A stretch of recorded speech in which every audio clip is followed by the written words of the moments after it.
We're on? It's recording, yeah. Okay, thank you. Okay, so here's part 2. And just for the color thing, is a LAMED-YOD, which is, well, Lamed is the number 30. Yod is 10, Kaf is 20, Lamed is 30, Mem is 40, 50. So 31, like Proverbs 31, so purple, white, just for the reference of that. So if we look at Proverbs 31, the first 9 verses are a setup, and it says that his mother was talking to who's referred to as Lemuel. Now, the rabbinical footnote in the Stones Tanakh says, well, this is, call it the Queen Mother, talking to Solomon. Well, this is the last chapter in the book of Proverbs. So is it Solomon? Well, somebody thinks it's Solomon. Is it really? I don't know. Why didn't it just say Solomon? Well, it says Lemuel. Lamed, Mem, Vav, Aleph, Lamed. Well, Aleph, Lamed, that's the word pronounced El, or Aleph, Lamed, A-L, which is a short for Elohim, which is translated God. Lemuel, Lamed, well, Lamed is a prefix, means it's either owned by or written by or belonging to somehow. So LAMED-YOD would be pronounced Li or Laya. If you give the A sound to Lamed and the Y-A sound to Yod, to be Laya, or just Lee, like somebody's name, Lee, like Robert E. Lee or Lee Ann, or how, Sarah Lee, the bakery. Lee means mine. But it could also mean regarding my, something about my, or this was composed or written by me. There's one of the Psalms, which is Lamed Dalet Vav Dalet. And nobody knows, is it written by David or was it somebody else written for David or regarding David, unto David? See, it's the same prefix letter and you just don't know. And I keep saying that to say, my effect would be to say, consider every possible angle of what these things can mean, because any verse you say, this is what it means, then you see all the different translations and say, why do we have so many translations? Because every publisher has to change a certain percentage in order to claim their own copyright, publishing right. So that means even if there was a very best version of translation, if there's 20 different books or 100 different translations of the Bible, everybody's got to tweak it, change it, reword it somehow. And they're not saying that it's better. They're just saying we have to change it so we can print the book and get the money and call it ours. This version of the Bible instead of that version of the Bible. That's the only difference. They have to make it different. So just so you know, if I look at Lemuel, Lamed, Mem, Vav, Aleph, Lamed, my way of translating this would be to say, well, Lamed, Mem, if it's a suffix, it means them or belonging to them. But what if I say, if Lamed, Mem, what if I say, well, Lamed means teach and learn, if it's a shepherd staff, teach, learn, and repeat, or it can mean owned by or regarding the Mem, Vav, connected to El. What if I read Lemuel as not just, oh, that's referring to Solomon, one who belongs to Elohim, one who is of Elohim, one who was given to me by Elohim. But what if I'm saying it's regarding the Torah instructions, Lamed, teaching and learning the Torah instructions so that my heart is connected to that of Elohim. That's also Lemuel.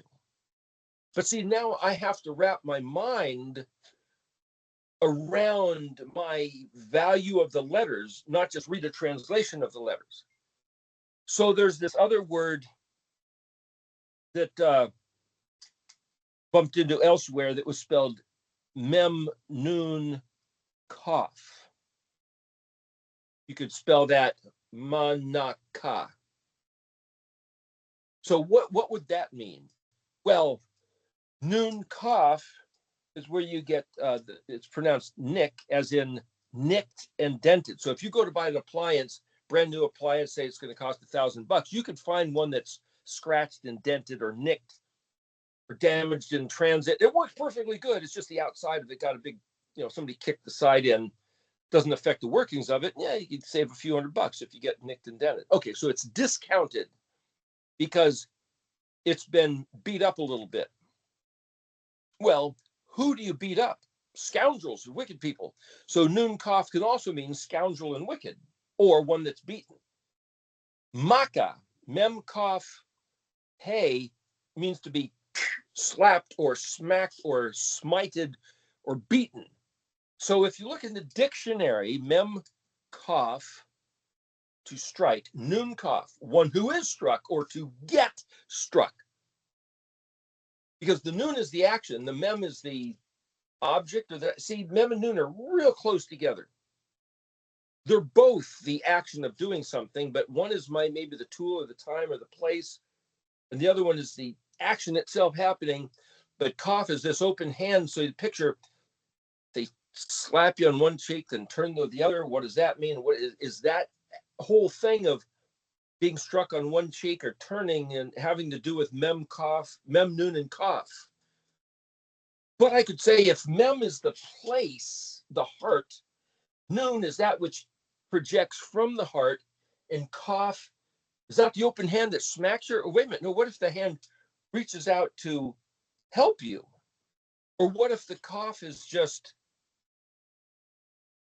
the words of Elohim, where the seeds are planted? The line, the furrows where the seed of Elohim is growing, then mem and nun is a real positive thing. And if I could say, if my heart was alive with the sound of music, then the nun maybe is the singing, and the kaf is the gift or the expression of spreading out like an open hand for singing a song of love. It's not necessarily striking a scoundrel, but that's the dictionary definition. I'm trying to use this as an illustration of the nature of this entire study. The nature of the whole study is what you have in your heart because you're listening to the Torah of Yahuah and receiving his word. What extends from your heart, you could say, well, it becomes you. It's very becoming of you. You're going to become it also. You are what you eat. Literally, both the composition of your body is, as you take in food, it turns into the cells that make up your physical structure, also mentally, also spiritually, also if you plant the seed of Yahuah's, yeah, but if this is the seed of his word, but that's not his, if the furrow, if that's his Torah, see, now you have to blend, you have to back up, and you have to fit together the picture. If the kaf is the Torah, but it's the furrow and that's the seed, then that's not the Torah. The seed is the Torah. No, that's his word. What's the Torah? See, the concept of Torah is instruction.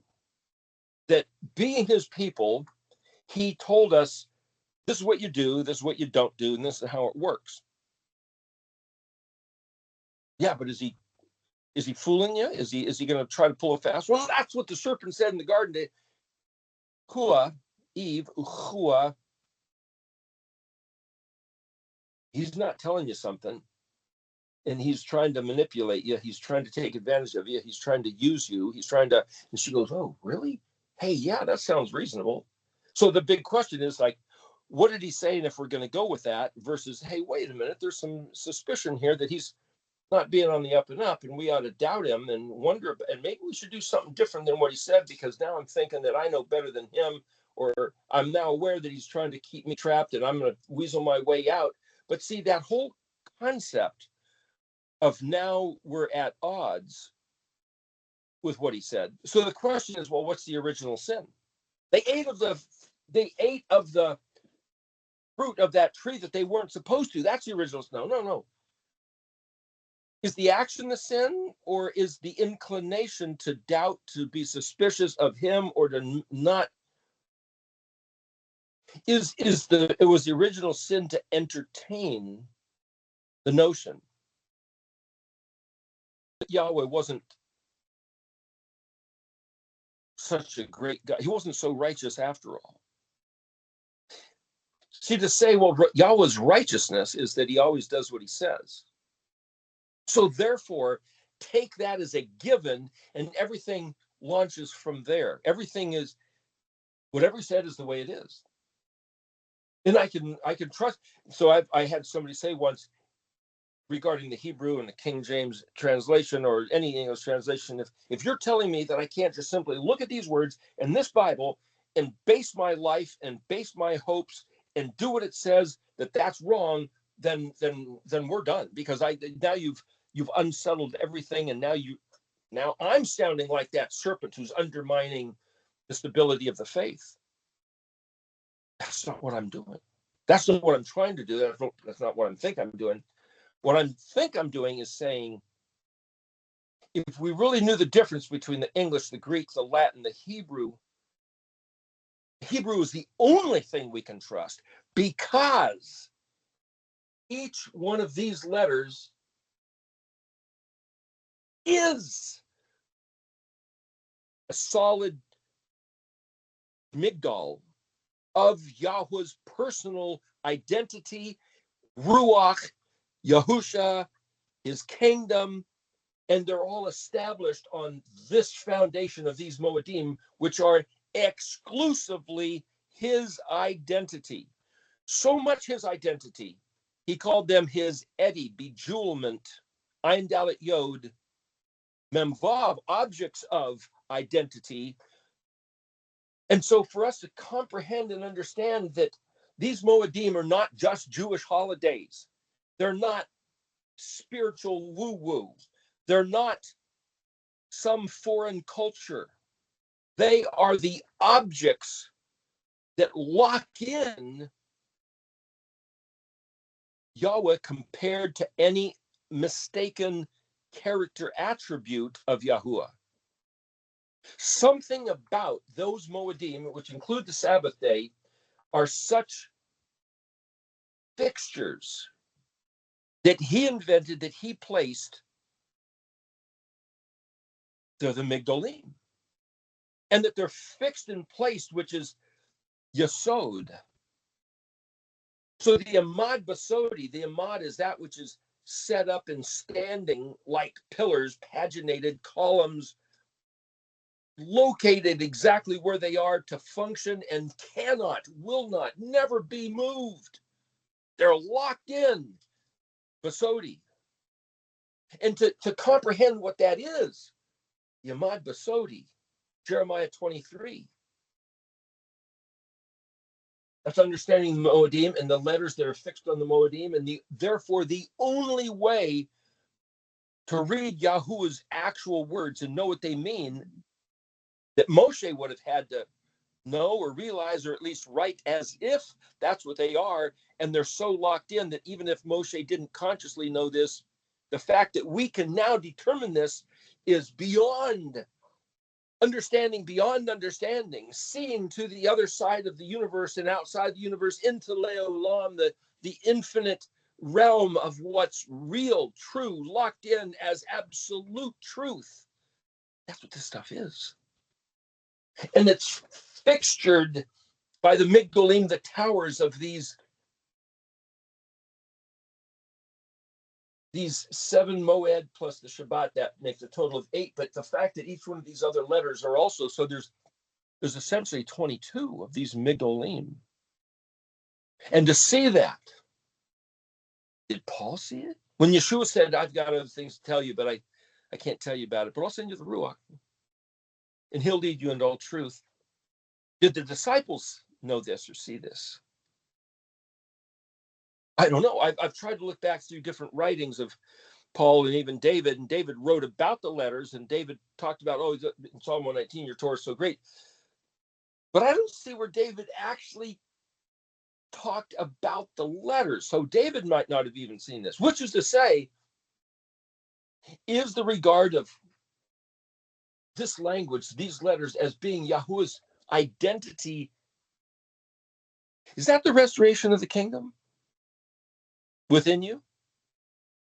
And that if you tend your garden space by digging the furrows and conditioning the soil and giving it the right water and the right balance of what goes into the soil to plant a garden so that you can receive his seed, is that how you seek the kingdom of Elohim? So in other words, does one seek the kingdom of Elohim by going to look for it, by going to find it, or by saying, well, there it is, so I'm going to go buy that field and make that field mine. I've found the kingdom of Elohim? Or is the way to say, I know the way the kingdom of Elohim works. So if I prepare my heart like his woman and say, give me your seed, and I'm going to spend my life tending and nurturing that seed. It's not to give you a baby. It's so that I become the one who is, you might say, that blend of human and divinity. If the seed is the divine seed, and me, the human being, providing the mem, and the way that it works by the human, or by just the model in the universe, is that the female and the male get together and the two become one as this new creature. I become that new creature. And somehow Yeshua being born of a virgin is that model. So I could even say the fractal model of the virgin birth is what we become unto eternity as we take his seed within us, blending our personal being with it, being transformed unto the renewing of our mind and the renewing of our ruach, and unto being his people, sealed by pet, like a wedding ring and yod, to be possessed by him. And then our identity takes on this essence, so that everything after noon is Samikai and Pei, is the doing, and this is the sprouting unto what's beyond us. So I can break this down into, well, there's this, and then there's this section, then there's that section, then there's this other section. But see, that's taking on the mind of the kingdom of heaven.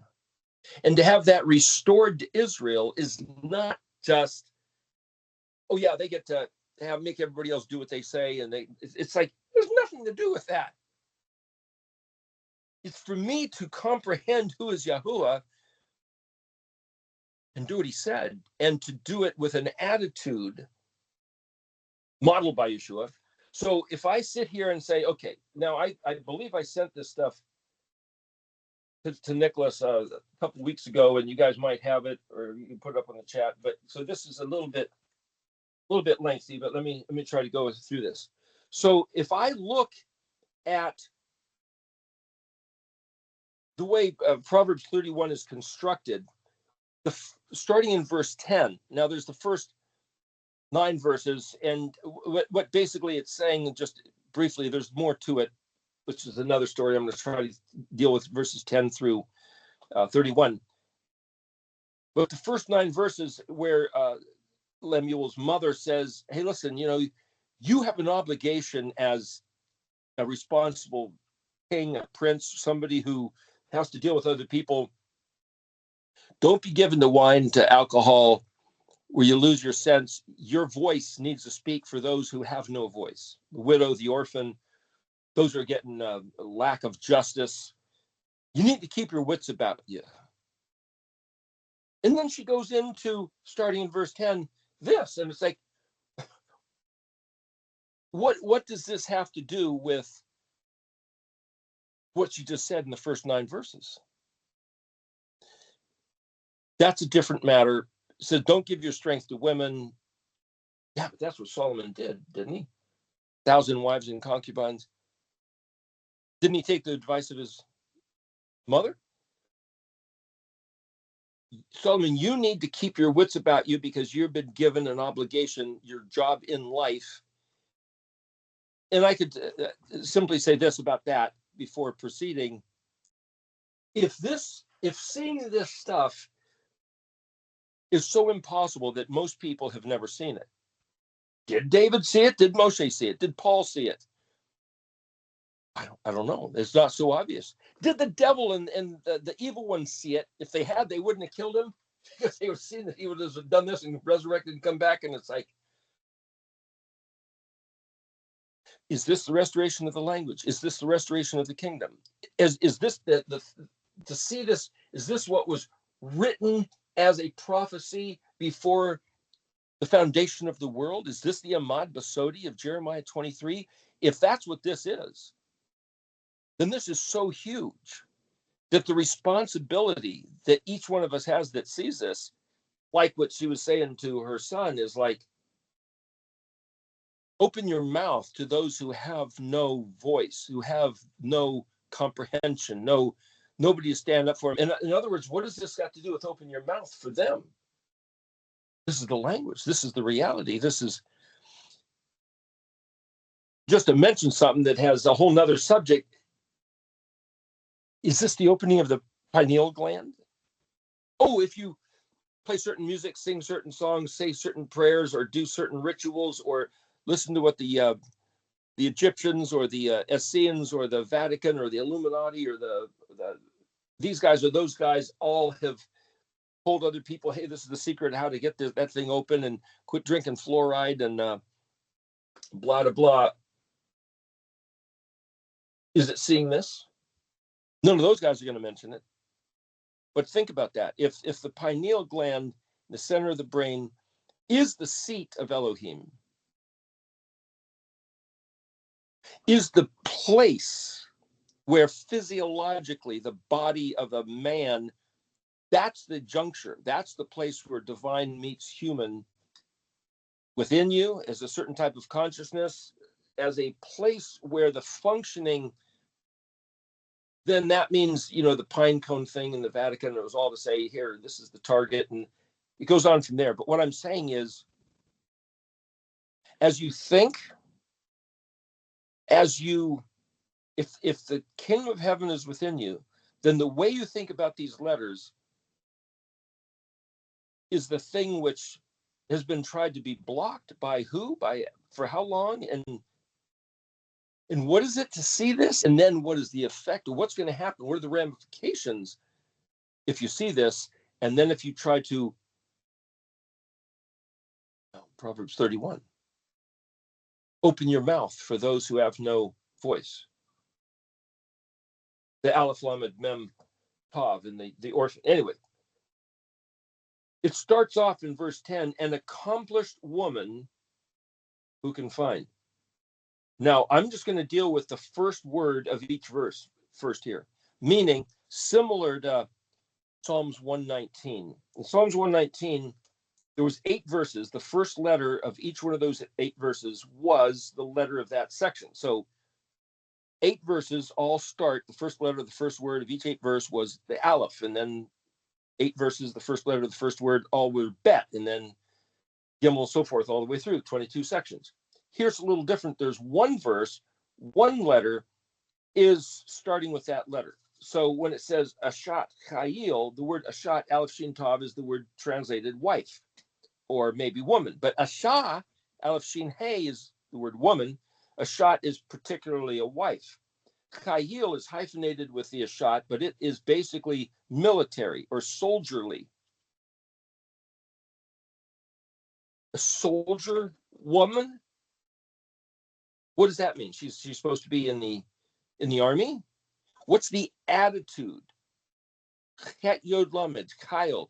Well, that's like German saying Heil Hitler. What does Heil mean? Victory, domination. It's kind of like the word Natzach, Nun Zadi Chet, where it is victory and power and eternal. It's this attitude. So if you try to find the individual definition, you've already got yourself slightly stuck in the mud, astray. What I've been trying to say about all this stuff, it's more of an ethereal picture attitude. A shot chayil could be written as or read as Het Yod Lamed means weight, hope, strong, surrounding, a surrounding wall, bear anguish, soldierly, join the colors, enlisted in the military.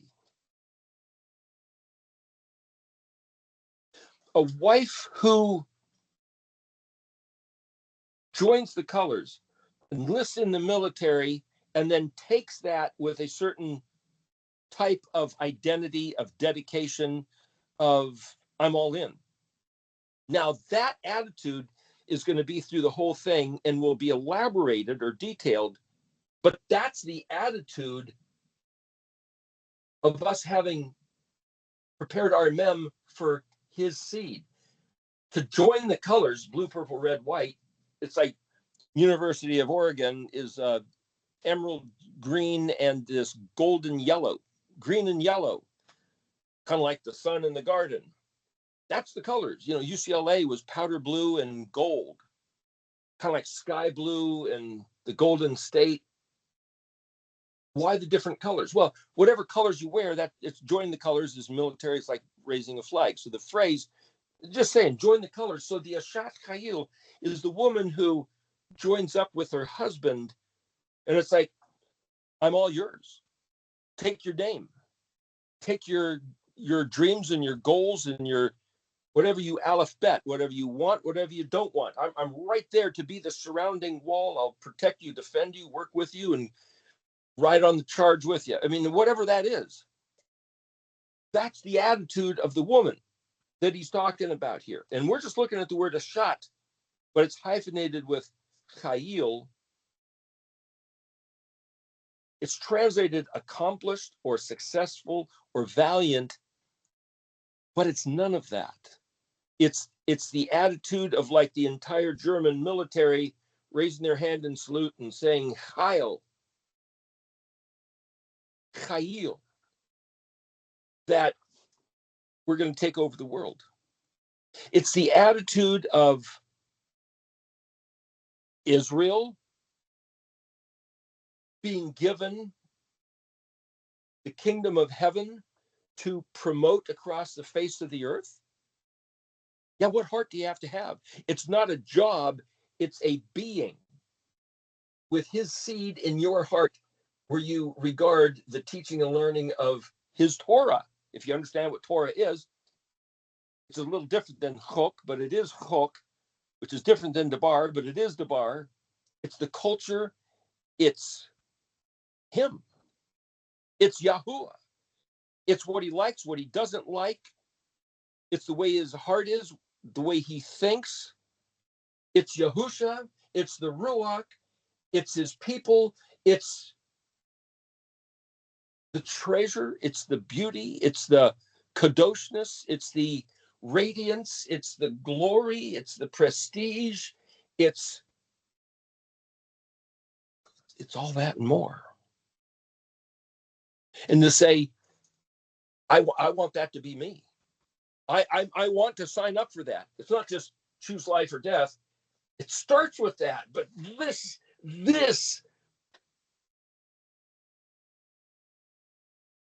is being the Ashat Chayil. Anyway, the next word in the bet position is betoch, bet het het, which is translated trust. If you know your insurance policy is paid and something happens, it's like, I'll just put it on my insurance. It's like, okay, that's what insurance is for. To be assured because you are insured. Trust confidently, completely at peace. For the husband to have complete trust, confidence, no disturbance, I know I can trust my wife. There's no question. That's what that verse is talking about. The word for her husband is bet ayin lamed hey, ba'ala. But It could be read that the letter bet means in the condition of. And ayin lamed hey then is a word that means excelled or raised up to a higher dignity. So her heart is raised up to the excellent place of a higher dignity. So if we read this as, now this is talking about some woman that Solomon should have a regard for, or that some young man should have a regard for. Again, what if you take this as saying, this is you being Yahuah's a shot woman. This is what you're going to be. This is you being the proverb, whoever you is, the Proverbs 31 woman. And right out of the gate, it's because of your attitude of a shot chayil that is the highest dignity possible for a human being. Raised up to the highest is ba'ala, translated simply her husband, because the hey suffix is her, and bet ayin lamed, where you get, just so you know, that's where you get the word the Baals. The Baals are the lords, the gods, the demigods of other nations that they called the ones they worshipped, and that's bet ayin lamed. This is bet ayin lamed hey. So the word for lord, master, husband, but could also be read as the condition of her dignity. And because she's a shot chayil, having joined the colors of Yod Vav, it's the highest possible achievement. Third word, Gimel Mem Lamed Tav Hey Vav. Well, Gimel Mem Lamed is camel. So camel-like. Malate, piled up like a latte. You mean like with foam on top of your coffee? Camel-like is to pile up. A camel goes back and forth, retrieving goodness, doing a tov job. Servant position, going back and forth, being busy like a bee, getting pollen, bring it back, making honey, back and forth, back and forth. Gimel Mem Lamed means pay, reward, recompense, pension, oversized, ripe. It's the gable end of a house, the pointed where the roof goes up, that like the humpback of a camel. That's a gimel, to be weaned, ripened, or complete. Mem Lamed Lamed, word, matter, thing, speech, talk, move to and fro, rub, scrape, hem, fray, to keep moving industriously. Gimel Mem, to swallow up, to be deprived of, like being weaned off of something. So that's Gimel Mem, but Gimel Mem Lamed means to be weaned or ripened. What I'm saying is that, I'm not going to go through the whole thing like this, just so you know, I'll try to go faster. But what I'm saying is that to stop and look at each word, Gimel Mem Lamed Tav Hey Vav, camel-like, piling up, keeping something up like foam on your coffee, going back and forth, just industriously accomplishing.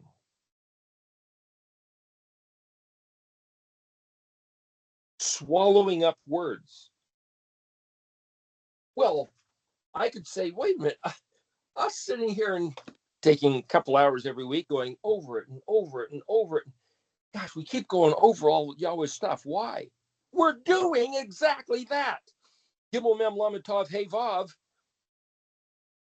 because that's how you be the Ashat Chayil that your husband, Yahuah, trusts us to be actively engaged in fostering, developing, and in pursuing, seeking his kingdom by this activity, because this is the mechanism of seeking first the kingdom of Elohim. That's doing this. Mem Lamed Lamed, word, matter, thing, speech, talk, move to and fro, rub, scrape, hem, fray, keep coming around. In the Dalet position, drasha, which is drash, is to seek, says she makes delightful flax, things out of flax and wool. Zadi Mem Resh, fired up, animated, inspired, fever. Peshin Tav, Peshin, examine, search. Spring about, folly, scattered, extend, divulge, expansion, expositor of scripture. Now, in this particular page, I didn't write down all the other words of the verse. I'm just looking at the main word, the first word, with a reference to some of the other words. the other page is getting more into those details. But what I'm saying is that it's not just seek, it's fire up, seeking as the, almost like you're, well, to coin a phrase, jacked up on the thrill. It's like, it's not just, oh yeah, I'm seeking, oh, it was a matter of drudgery, I'm supposed to do this, but it's like somehow being enlivened, animated, inspired. And as you find the stuff you're looking for, it's like, you can choose to be thrilled or choose to say, yeah, well, whatever. So that in the hey position, hey yod tav hey means here is. It's to say, hey, here's the thing I was looking for. But here is hey yod tav yod, hayata is also ego. The word kaf aleph nun yod. Aleph nun yod is I am. So you could say this word means here I am, ego, ships, proactive trading, endeavors of interest, commerce, collection. It's like, what are you going to spend your time collecting? Seek first the kingdom of Elohim and his righteousness. He said, don't spend your time going out and seeking other types of prosperity. I mean, you can, not that that's evil, but Yahushua said, invest your time doing this.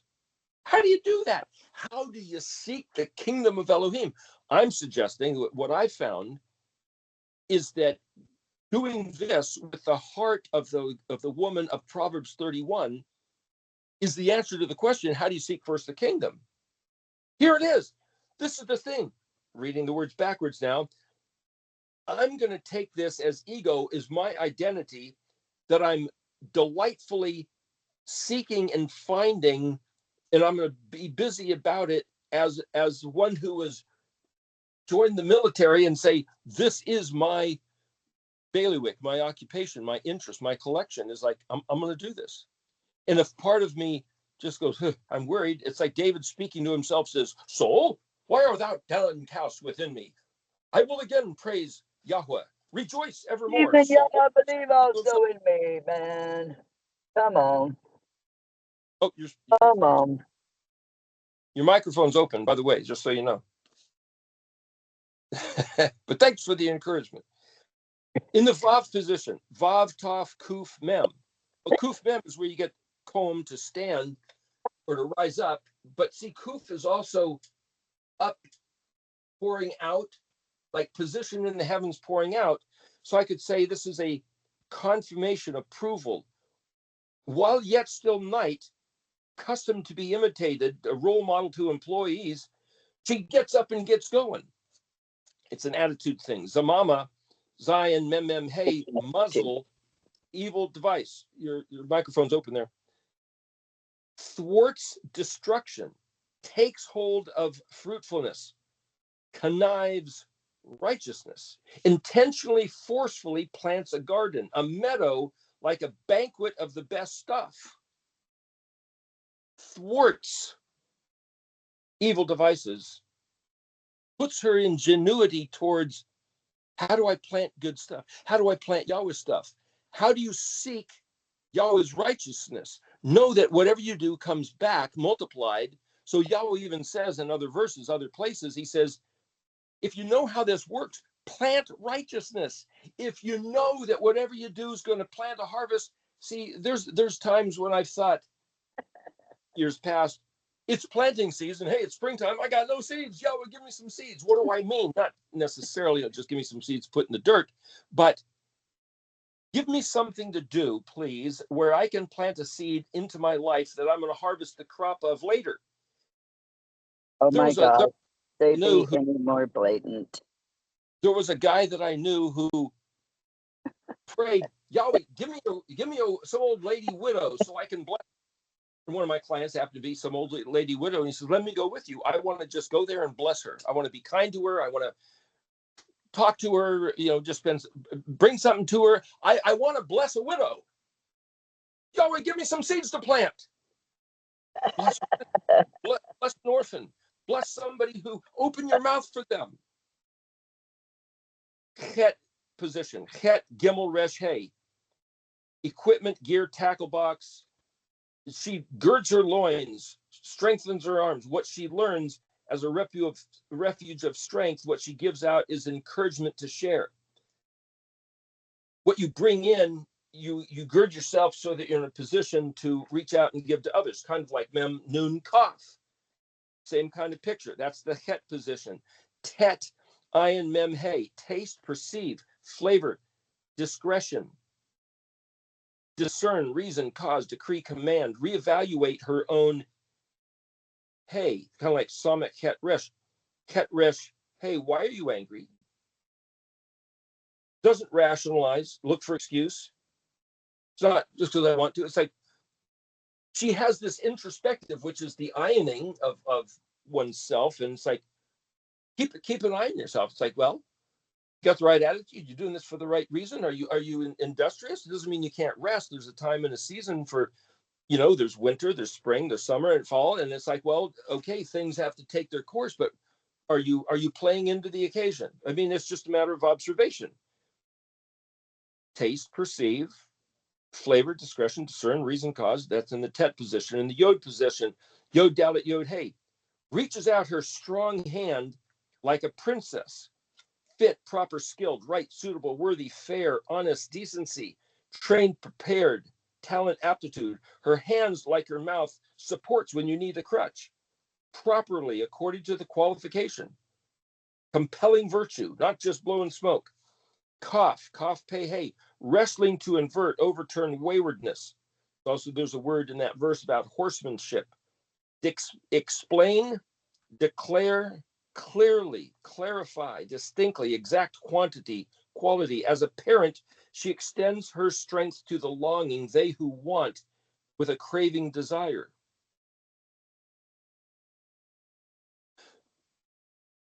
Just pause for a moment. Just see, all these words so far has been the attitude of this woman who has chosen to be of the kingdom and is now preparing her perspective, attitude. What does that mean? What is my role? What is my job? What should I do? I should see myself in such a position as to be able to, when you take a life-saving course, they say if you find yourself in the water with somebody else, you got to make sure you're in a strong position before you help somebody else.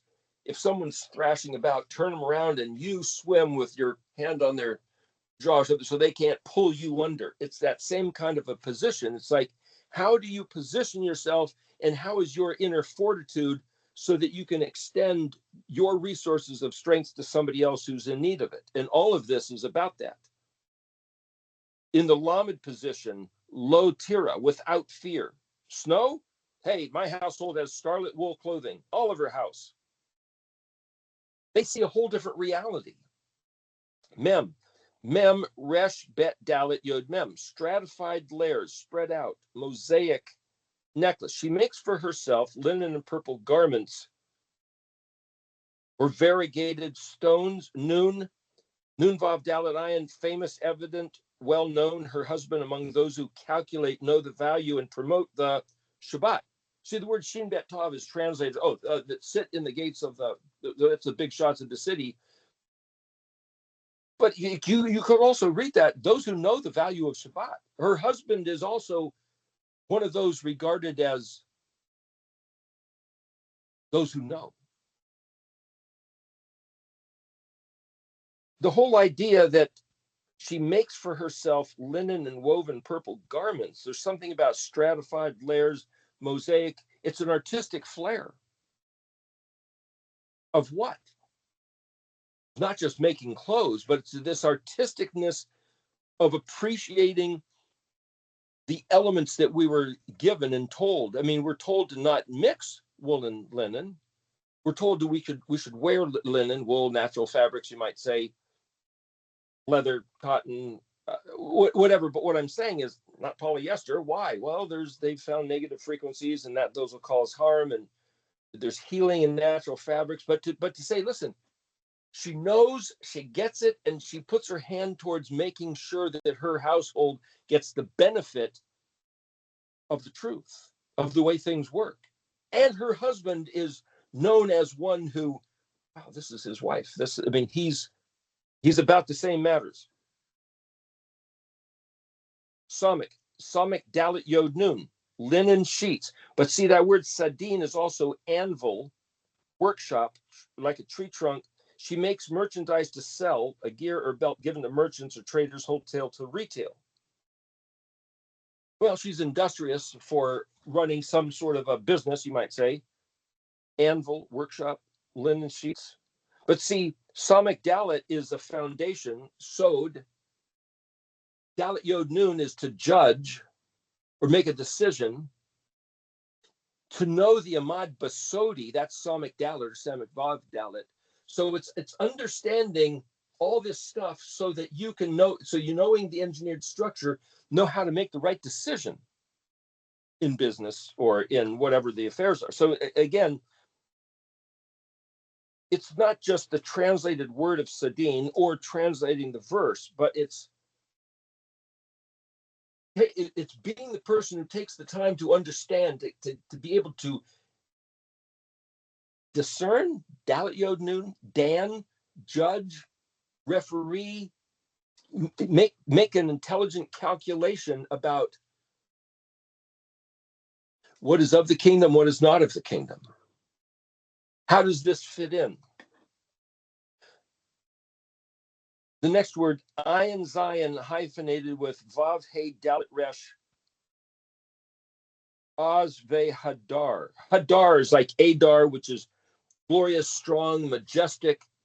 Ayin Zion is the word Oz, which is a goat, which is a citadel of a fortress. It's just like this spectacular, majestic, like the Emerald City of Oz type of thing the story was about. Bright, strong, dynamic, adorned with honor, boasts of a fortress. Well, that's having the mind of Yahweh Elohim. Is it Zechariah 13:9? The third people of Jerusalem that are saved while everybody else is destroyed say, Yahweh Elohim, Yahweh is my Elohim. That's the attitude of, well, that's being on his team, Zadi Vav Vav Tav of Ashat Chayil. See, this is all explaining the mind of the soldierly woman. The letter Pei Yod He, her mouth, opens with wisdom and Torah, tender loving kindness yoked with her tongue. Her uniqueness, what is it that makes her different? It's that, the way she speaks.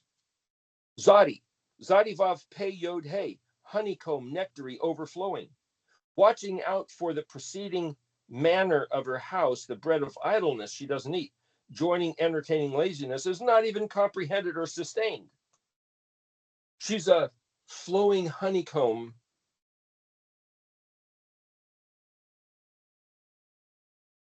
Like the Zadi, picture the Zadi as the sprout, the blossoming.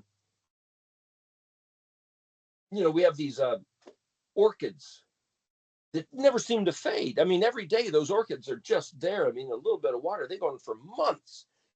That type of a thing. It's not like a wildflower which is there and quickly fades. Some wildflowers only last a day. This is this sustaining, ever producing, as it were. Kuf mem vav, arise, stand, steadfast, place, solid.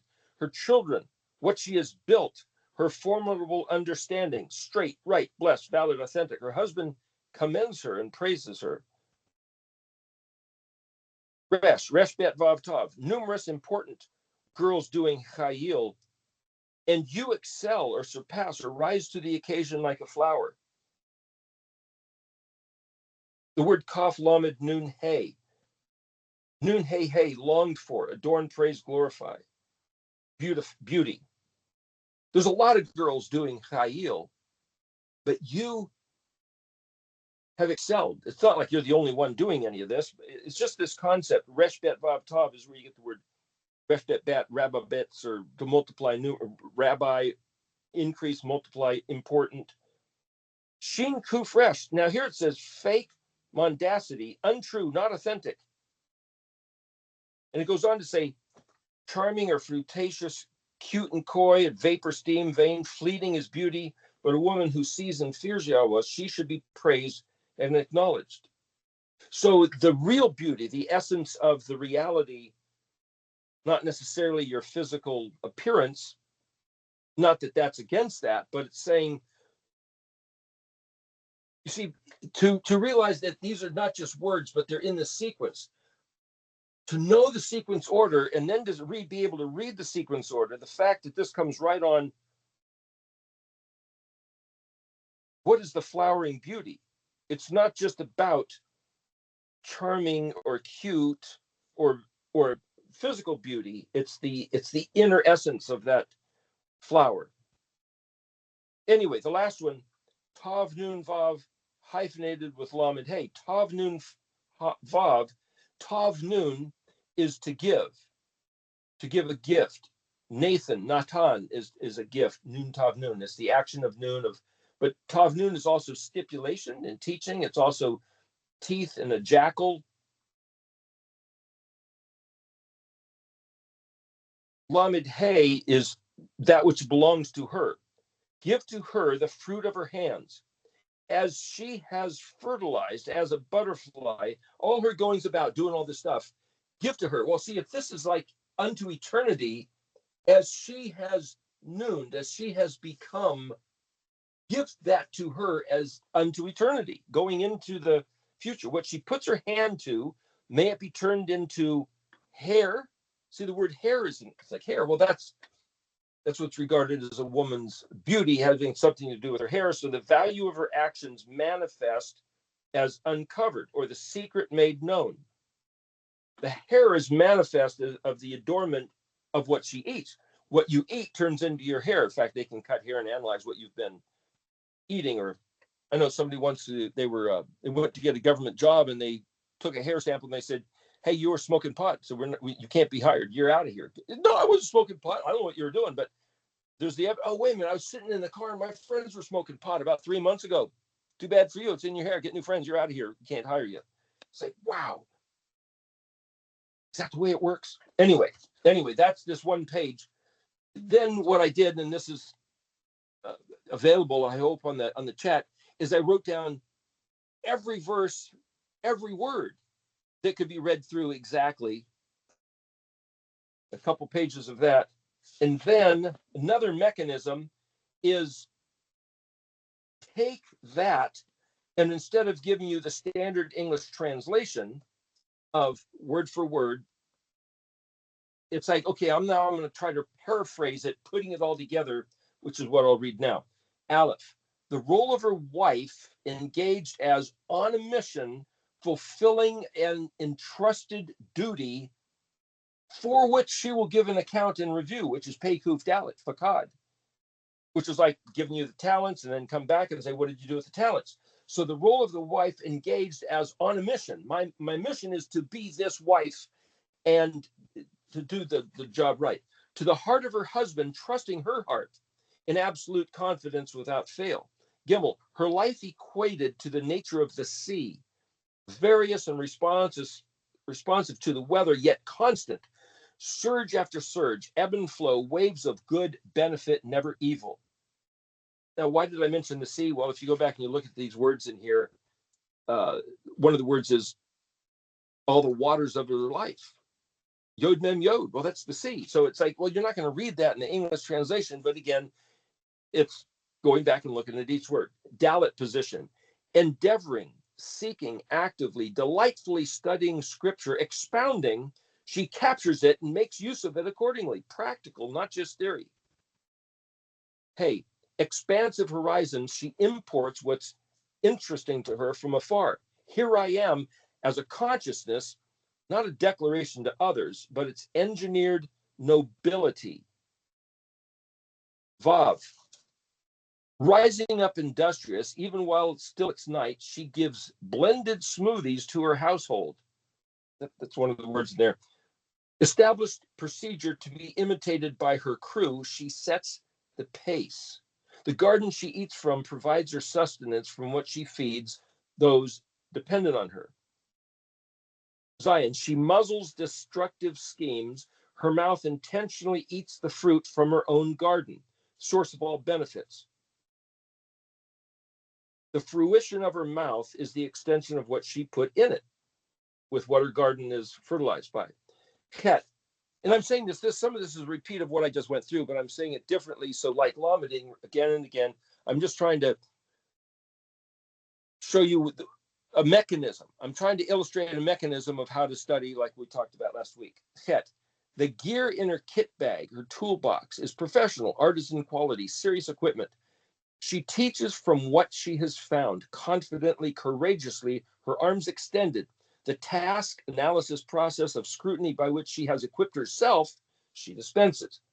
Tet, constantly correcting her trajectory for optimal expedience, navigating attitude, introspective of herself. Even at night, going over and over, never complacent, her energy flows to make sure. Yod, from her position of strength, her capacity to not waver, she reaches out, offering her own stability, her sense of right, proper, honor, decent, as a tool of support, a crutch, a handrail to the needy, those lacking what she is qualified to extend with integrity. Cough. Be the change you want to see in the world. She wrestles against herself, her own inclinations of waywardness, of less than humbly responding to the high calling of the ideal. With all her strength, her hand extended, reaching out as one in need, desiring, craving, longing, wanting what she perceives as the actual offer from on high. Lamed, without fear, no matter what the news, the weather, the economy, her household, each one with her, is a different reality. Blanketed outside with white snow, inside clothed in red wool, sleeping contently. Mem, layers of fabric, mosaic adornment, creative artistry, rejoicing she is thrilled to make woven variegated purple linen garments for herself. Noon, well known among the critics, experts who maintain the culture, her husband in the condition of her own prestige, dignified, sit with bearded elders of the land, regard Shabbat. Samek, as an entrepreneur, at her workshop, she makes to sell utility gear to supply retail merchants. Ayin, her trademark is quality, honor, glorious, majestic splendor, bright, bold, dynamic, confidence, sporting with the future, pounding to dust, fear-mongering, laughing at anger. Her fortress of strength, her personal mind is composed by glorious honor, splendor, majesty, bright, no slouch, no anger, no distraction. She scoffs at qualms, laughs at psyop fear tactics. My future is secure. There was an association with a vav there. Anyway, her her mouth opens with wisdom of Torah, tender loving kindness upon her lips. It's what makes her different, her unique specialty. Zadi, as an overflowing honeycomb, a nectary of abundance, like a quaint bakery shop, waffling warmth, never idle, no sloth, can't entertain laziness. Poof, raised up to stand, confirmed, authenticated, her children's standing validates her praiseworthiness. Her husband boasts of her excellent virtue, in which case it would be Yahuah saying, this is my Israel. Take that, world. Take that, you legions of angels who say, what? How did he make them humans? You know, that's this whole other thing. Resh. Certainly there are many girls that are chayil, doing as the task demands and prevailing. And then there's ALEF-TAV, raising up, blooming like a flower that's been longed for, awaited, adorned with praise, a glorified beauty. Sheen, cute and coy as theater, fake, beauty a fleeting vapor. Woman who sees ALEF-TAV, fears Yahuah. She is illuminated from within. Tav, may she be given the fruit of what she has pollinated, the industrious work of her hands secretly, may she be made known and so adorned by its worth. Okay, another mechanism, just taking the first words of each verse and running them together as a consciousness as if it were a string of pearls. Words forming a sentence forming a concept. Woman, wife, confident, trusting, busy, industrious, on the move, to and fro, ebb and flow. She searches, seeks, studying. Here it is, true, actual, authentic, established from on high. Evil schemes along the way, banditos bent to ambush. She equips herself, gear up for the journey. An eye for truth, keep your eye on the ball, know the bullseye, her arms strengthened, ready to contend, open the gate, time to wrestle. No fear, don't need to be acquainted with the opponent. Master of disguise, real sneaky camouflage, layers, mosaic, a kaleidoscope. The difference is blatantly clear, obvious. Wandered astray, Put it on the anvil of suffering. Put it to the test. Nun Samek, assay. Hodu la yuaki tov, ki leo yulam chazdo. Yahuah yippee yeehaw, dynamic her mouth, here is beauty, overflowing nectar, honey from the honeycomb, from the very hive itself. So many lies have been taught to her, but another way to read those last three, Reshim Tov, greatest of all cool, precious, dear, rare, is for her to give.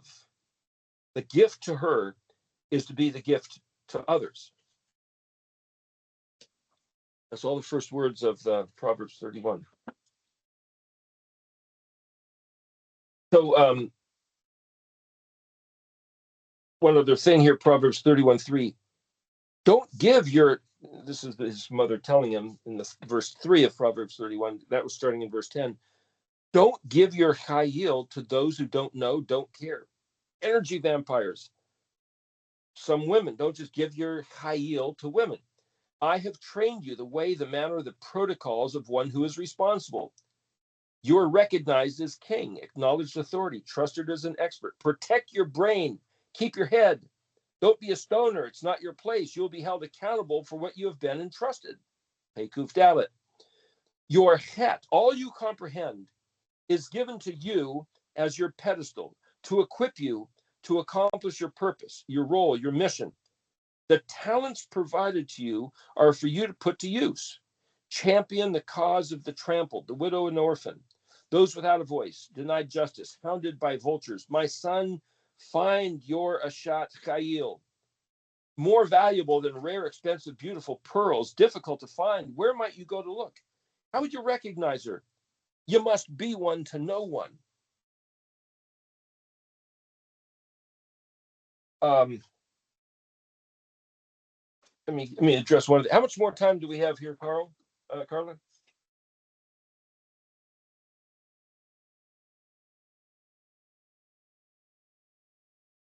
Carla? Anybody? Where are we at? We have about 15 minutes to the hour. Okay, so here's another, this isn't about Proverbs 31. Let's go back under the thing about seek the kingdom. So I'm suggesting that the way to seek the kingdom is to first prepare to be the person who can notice what you find.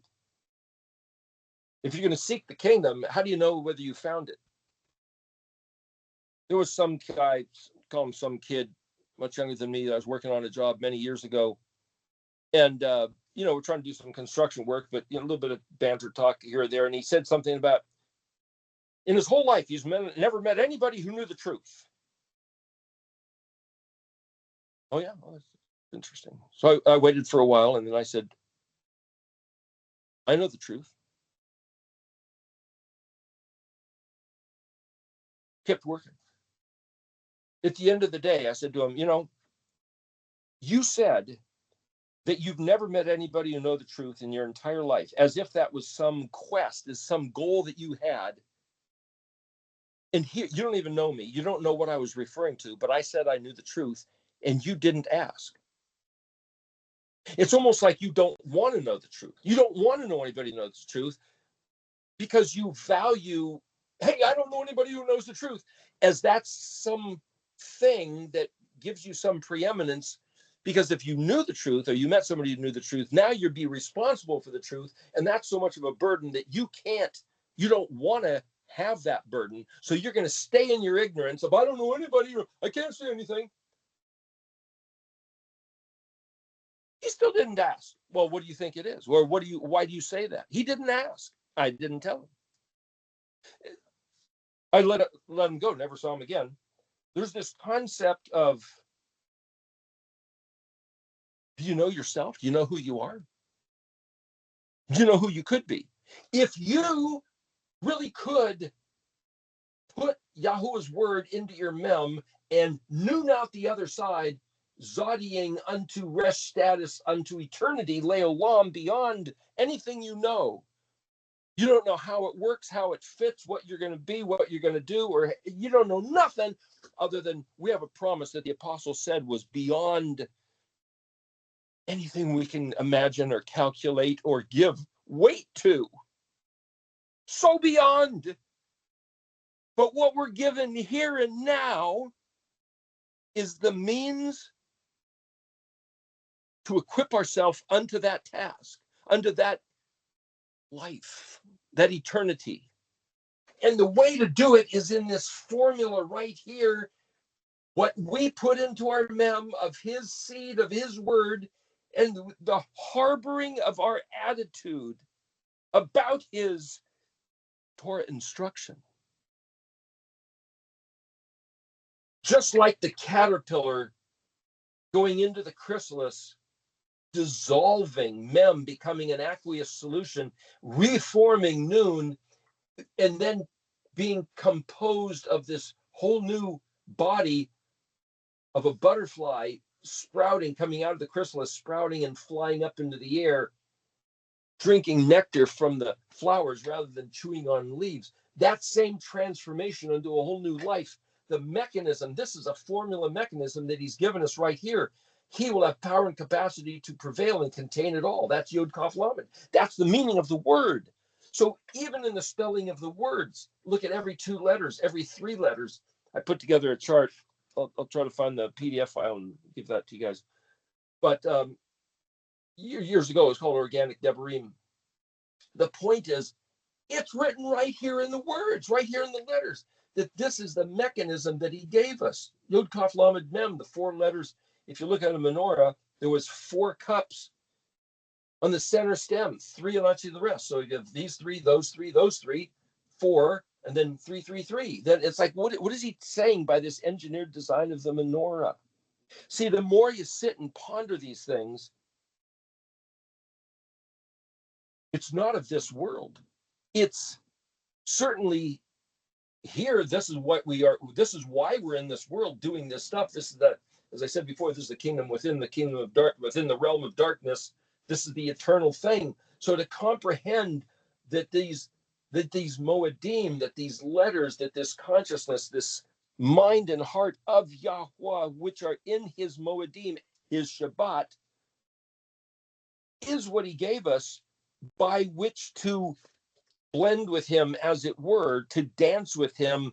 So what the Eucharist claims to be, his body and blood, ingesting, blending with him from the Orthodox faith, that concept they have of the Eucharist, which the Protestants don't exactly have, a little differently. But the point is, that's the keeping of the Moedim. That's the keeping of the Shabbat. That's the regarding of his words. But you see, if we don't have that, what you have is the Eucharist. I'm not denying anything in the Eucharist, but what I'm saying, the same concept of the Eucharist, charis, grace, nun, hen, joining in his encampment. This is what he gave us as a mechanism by which to do that. Why then does the Christian church reject the Moedim and the Sabbath day? They don't see it. They don't get it. So I can wind the clock all the way back to the Council of Nicaea and says, they don't see it, they don't get it. I can fault them or berate them. I'm not trying to do that. What I'm trying to say is, they just don't see it. They don't get it. Why do the Jews reject Yeshua?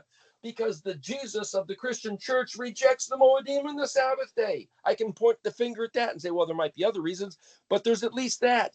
His testimony of identity is contrary to, by giving us Christmas, Easter, Halloween, and Sunday, it's absolutely contrary to the Mashiach. Why? Because Shin Yod Het, Mashiach, Shin Yod Het, means communication and conversation. This language, the Semitic alphabet, is the communication, the conversation that Yahuah has in his letters that are not in other languages. It's in the Hebrew.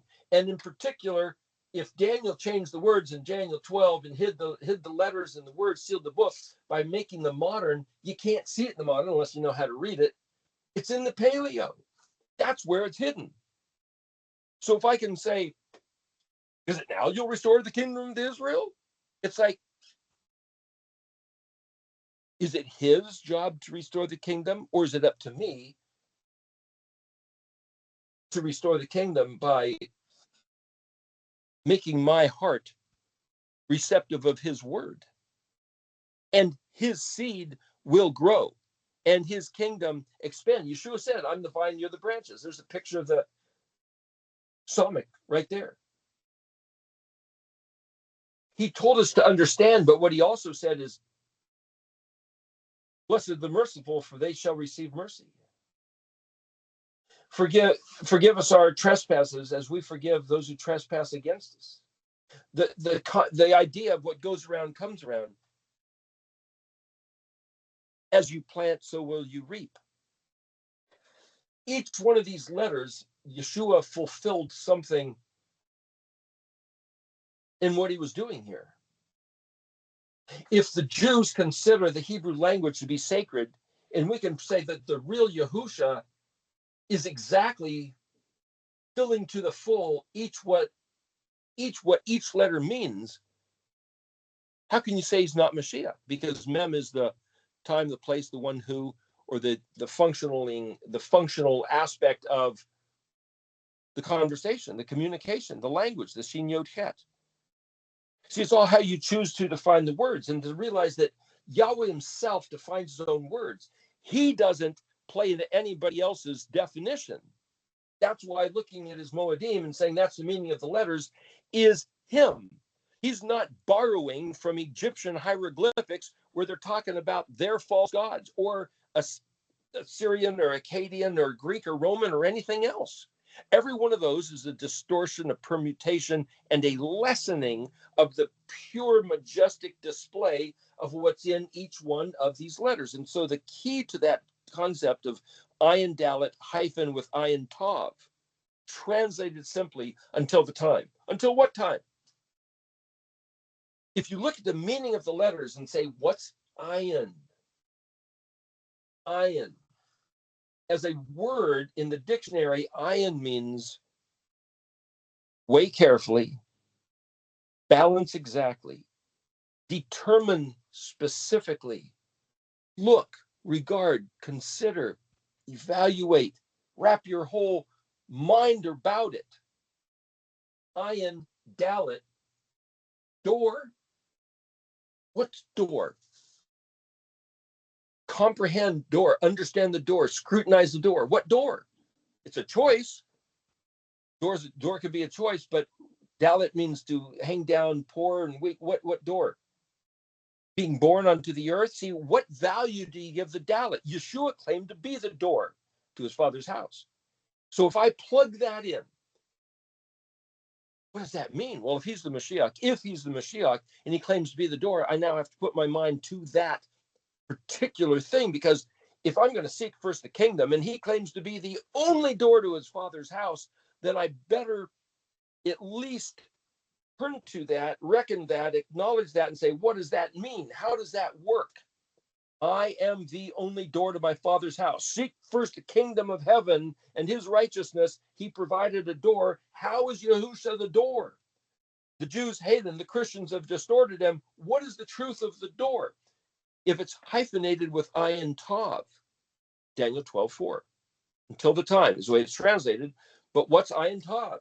Again, ayining, weigh carefully, balance exactly, determine specifically, look at it, ponder it, think about it, churn it over, chew the cud, as it were.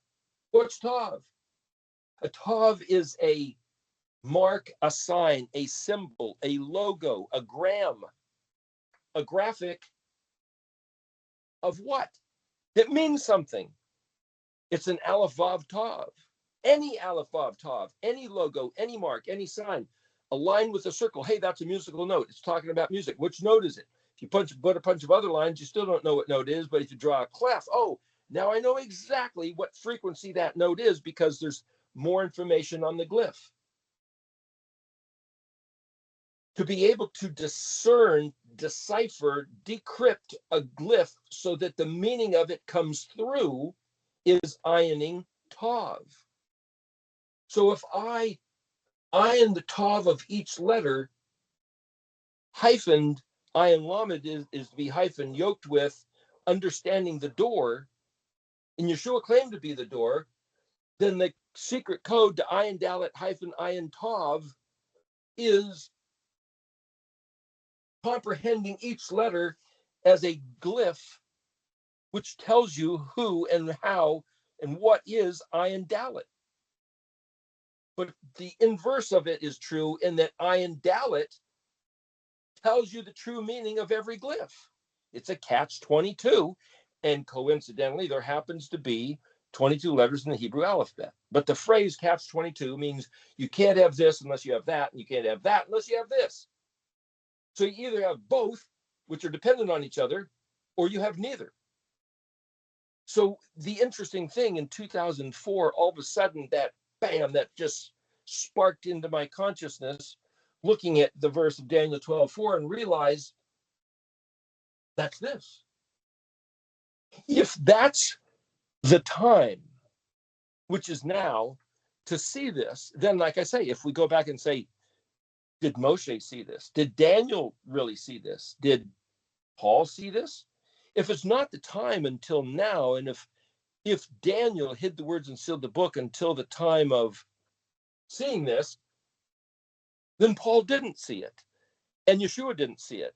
Or he saw it, but he knew it, but he didn't talk about it. Well, I mean, allow his disciples to see it because it's been retained until now.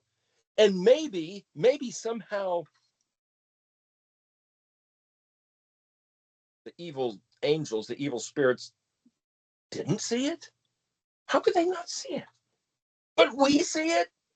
Did Yahuah save being able to comprehend this until now? Well, maybe not, but that's an astounding thought. But again, the word Pekuf Dalet, translated precept, expressed fakad or poked, or what you were entrusted with, you're going to stand in front of him and give account for. Like the military, I picture back in the 60s in Soviet Union on May Day, the Politburo, the political and military elite would stand up on this balcony, and the entire army would pass and review in front of them, planes and tanks and armaments and soldiers marching in order. And that parade passing in review, that's Pekuf Dalet. Whatever Yahuah gives us to deal with on the face of this earth, we will give account for. Pekuf Dalet. You're going to have to stand in front of them and say, what did you do with this? So the interesting thing is to say, gosh, do I have to run around and tell everybody about this? Well, I could. What did I do with his word? Did I make a place in my heart for it? Did I regard it with a certain authority? Okay, well, that's a place to start. But then what? Did I nurture the seed to grow up and sprout, and then Galatians 5:22 bear fruit? Okay, then what?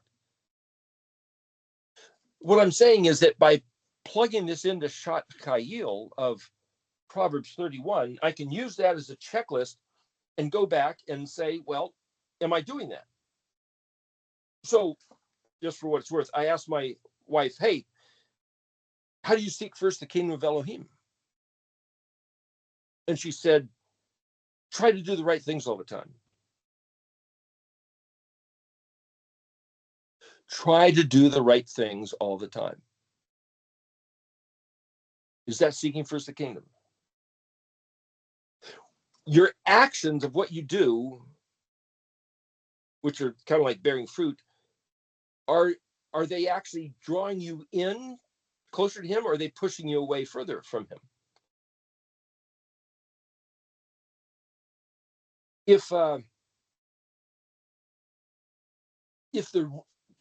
little bit of thinking logic. If the righteousness of Elohim, if Yahweh's personal righteousness, he's righteous, what does that mean? That he does good things and not bad things? It's like, is that what it means? The word Zadika is also justice, deliverance, victory, salvation. So you could say, seek the kingdom of Elohim and his victory and his righteousness and his salvation. Seek his salvation. Who gets saved? Well, you got to be his people doing what he said. Do you have to do what he said? No, you got to believe. Is it believing or is it doing? But what if he's righteous? How is he righteous? He does what he says. And so if I take that to mind and say, okay, I have to understand that when Yahweh claims to be righteous, what he says is, I will always do justice. I will always do exactly what I said.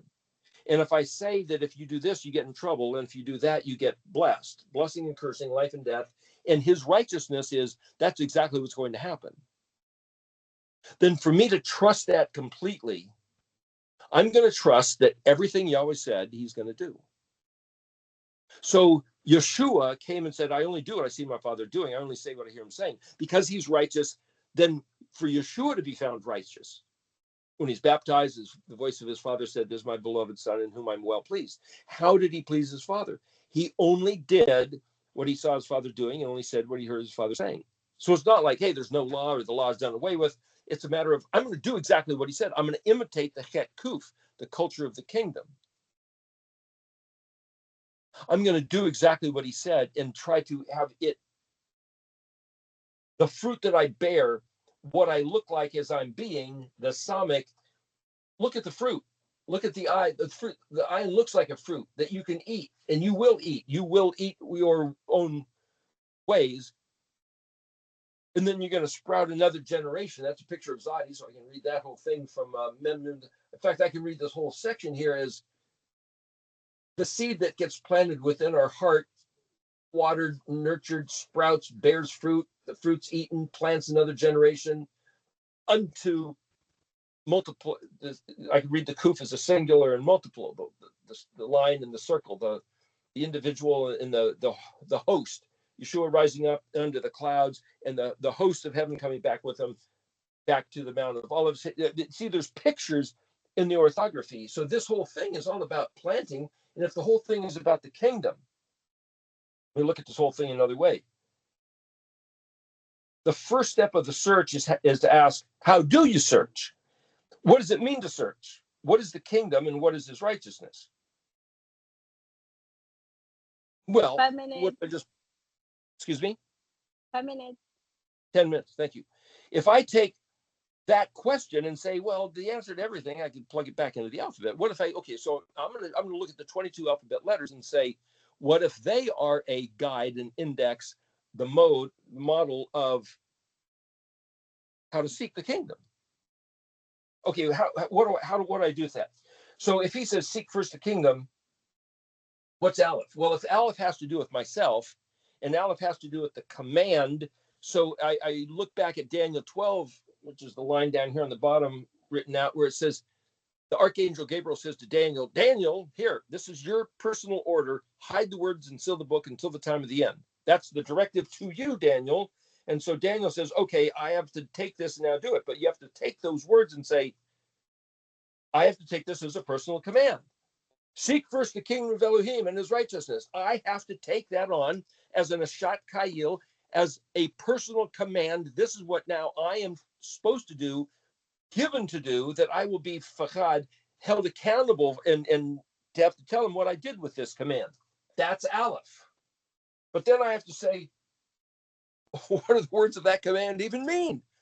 That's turning the Aleph into Bet. So to identify the words as concepts, seek first preeminently the kingdom of Elohim and his righteousness. I have to identify it and put into substance, materialize all 5 of those key words. So now I'm putting into bet nature the Aleph that he said to me, you personally seek the kingdom of Elohim and his righteousness. And if Gimel is the relationship of Aleph, between Aleph and Bet, then what I do with what he said is my Gimel, my yoke, my tether to him is my act of worship. So I can take seeking the kingdom as an act of worship. I can take studying these words as a sacred endeavor. So if he says, seek first the kingdom, he's speaking to me and saying, I want you to do this. Then my response to him by doing that is my worship of him. Dalit, my choice the door of, okay, I'm going to open the door to, I'm going to make this my life mission. This is my purpose. This is my call of being. Seek first the kingdom and his righteousness. And I'm going to accomplish this to the absolute best of my ability. Is that the doubt? Is that my talent? See, this is now still talking about an attitude about what am I doing with this command to seek first the kingdom? See, I've taken seek first the kingdom. Oh, just memorize that as a Bible verse. And how do you do that? And what do you mean? And now I'm taking it as like, what's going on in me with this command? It's my life mission. Hey, set my compass oriented to the truth. It's not about custom or tradition or understanding. It's truth. Yeah, but see, with the Orthodox faith, tradition, the sacred tradition, is just as sacred as the written Bible, as just as sacred as a saint or the Trinity or anything. And it's like, so I'm choosing to diverge from somebody else's understanding and say, I don't want to just follow a doctrine or a teaching or a tradition, whether somebody else considers it sacred. I want the truth. And if somebody says, you can't handle the truth, which somebody said to me once, and it's like, no, if I can't, then I better ask for the capacity to handle the truth, because this better be about the truth. Yahuah, give me the ability to handle the truth and show me the truth and make it clear what's not the truth, please. Thank you very much. My compass has to be aimed at the truth. And if I find myself astray because the compass is pointing somewhere else, then I better get back on track. And if I find that holy tradition is in error, then everybody else better get on track too. Vav, if I take the Vav is connected to, that's the Vav man, if that's YHUShO, I can say, well, then this is a joint venture. My trekking is not I by myself, but it's guided by the Ruach and shared yoke with Yahusha. Vav is a connector. He said, take my yoke upon you. So this is his interest, his venture, his trek is walk with me. Okay. I'm not doing this all by myself. I have to bear that in mind. That's the vaving of this mission, this life pursuit. Zion, just like the Sabbath day is its own thing, which should be pleasantly, enthrallingly appreciated and experienced. It's not like the other six. So to seek the kingdom, nothing else matters. Everything else simply serves to accomplish or facilitate this, the word Zion Hey and Zion Hey Hey, to identify this, Zion ALEF-TAV, this is what it's all. So for him to say to us, don't bother, waste your time, don't focus on anything else, any other pursuit in life, seek first the kingdom and his righteousness, the kingdom of Elohim. Everything else will be given to you. I have to focus in on that the way one focuses in on the Sabbath day and says, all the other 6 days just brought me to this. I need to somehow engage the Sabbath day with that kind of distinction and that kind of clarity. And maybe I haven't been. So if I keep the Sabbath day, it becomes the mechanism by which I learn how to then do the other stuff in his kingdom. But if I don't regard the Sabbath day, then I'm out of step, out of sync, out of sorts, got some other definition. I don't even know what I'm doing, and I'm never going to get anywhere else. So if I say regarding the Sabbath day is kind of like the first basic thing. It's kind of like going to boot camp in the military. Shat Chayil, military. Learn the basics of the order, taking command, do what he said. And just, if you've ever been in boot camp or watched anybody in boot camp, I wouldn't necessarily recommend it, but there's a movie called Full Metal Jacket, and the first half of the film is about being in boot camp in the Marines. And you want to know what boot camp's like? Yeah, that's a little bit of a clue. Watch that. That's the Sabbath day. You're not keeping the Sabbath day? You haven't even started. You don't have a regard for the Sabbath day? You don't even know. Why did Yahweh give us the Saturday? Why did he make the Sabbath day? He didn't make man for the Sabbath day, he made the Sabbath day for man. But if you have no connection with the Sabbath day, you don't know. Don't you care? Remember hearing a story once, the guy was telling somebody, let's say he's telling them about the Sabbath day. And he goes on, and the guy says, look, just shut up about that. I don't have time for all that. I've got business, I've got stuff I'm doing. And so one guy says, you're so ignorant and apathetic about what I'm talking about. It's like you have no clue. And the guy says, yeah, well, I don't know and I don't care. See, that's a joke. Ignorant is I don't know, and apathetic is I don't care. Anyway, the point is, if you don't know and you don't care about the Sabbath day, you don't know. You don't know what you're missing. You got to say, I'm going to start keeping the Sabbath day because he said so. I'm going to do what he said because that's what it is. That's the truth.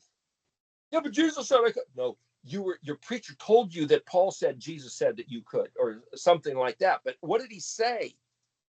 He only said what he heard his father saying and sees his father doing. And so his Ruach HaKodesh, his Holy Spirit, will only lead his taught ones, his Talmudims, into the way of truth. So any Holy Spirit that says you don't have to do what he said is a fake. It's a trick. And I just wonder, did Paul say, we're not under the law, we're under grace? Jesus said, hey, we can eat whatever we want. That won't contaminate. Did he leave that there as a challenge, as a trick, to say who would run with that instead of run with what's the way to do it? Think about that. He already told us that stuff isn't food, don't eat it. I'm kadosh, you're to be kadosh. Leviticus 19, verse 2, I think it is. Yeah, but Jesus said we can eat whatever we want. Not what goes in your mouth, it abominates you, or what comes out of your mouth. Oh, yeah? Is Jesus going to say something different than his Father? Is his Holy Spirit going to lead you into a way that's not the Father's heart? Why would the Father tell his people Israel, I'm kadosh, you are to be kadosh, do not eat pork and shellfish and rats and vermin? And why would he say that? Well, Jesus said, okay, bye. It's almost like he's made this. I'm not saying you don't have eternal life. I'm not even addressing that. He said, don't eat it for whatever the reason. Is it that he wants to see who will do what he said just because he said so? Just think about that. Is this all a matter of hurdles, and whichever hurdle you trip over, you're now disqualified from the rest of the event? Don't ask your preacher. They're not going to tell you. Nothing else matters, like the Sabbath day. So everyone who doesn't regard the Sabbath day stops right there, and that's the end of it. But to progress, het, locate, because het is dispensed with the Yod He Vav He, locate the district, the playing field, the arena of occupation, Yod He Vav He. If you can't deal with Yod He Vav He, then you're done. You're stopped right there. Het, personal identity, involvement as first string team or the crew, Zadi Vav Vav Tav. In other words, take on the mind that says, this is my life. This is who I am. I am on the crew, Zadi Vav Vav Tav, look in the dictionary, Zadi Vav He, Zadi Yod Vav Nun, Zion. And I'm not sitting on the bench waiting to maybe play later. I'm not on the first string. That's who I am. That's what I am. That's the mind of the HMShYCx.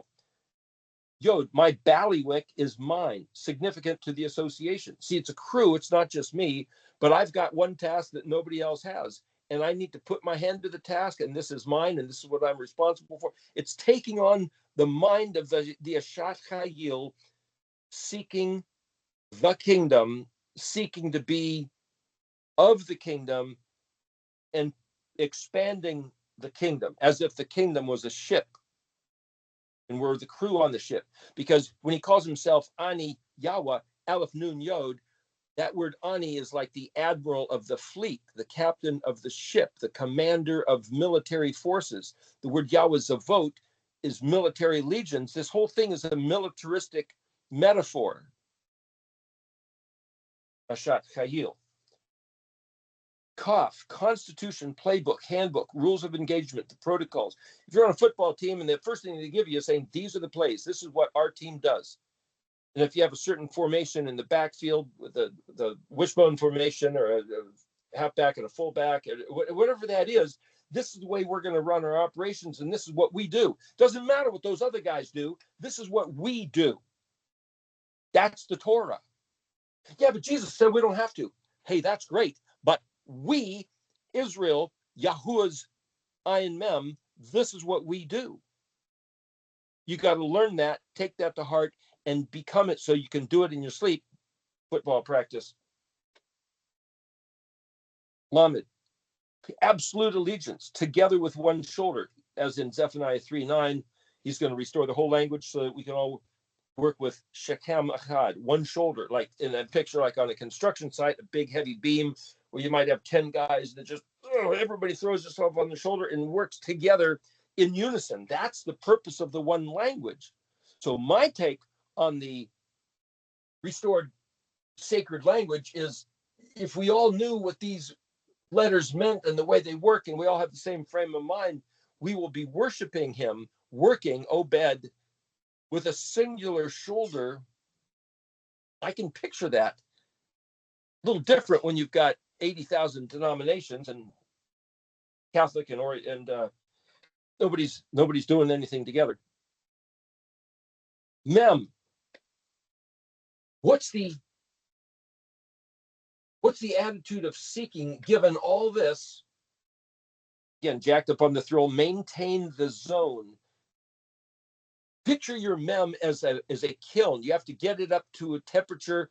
It's the generator room. This is where the equipment is that fuels the energy to every other thing, is right there in the mem.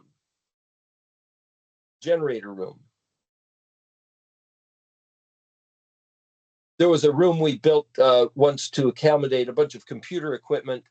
The whole room was packed full of just electronic gear and put in a lot of heat, so we had to have a temperature controlled automatic refrigeration and ventilating.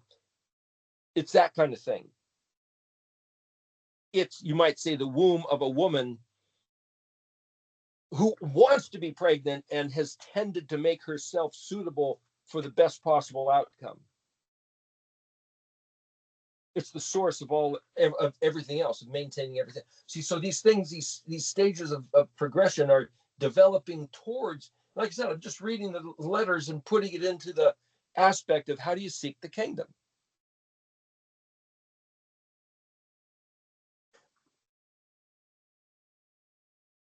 Again, the letters purple, white, 31, LAMED-YOD, Li.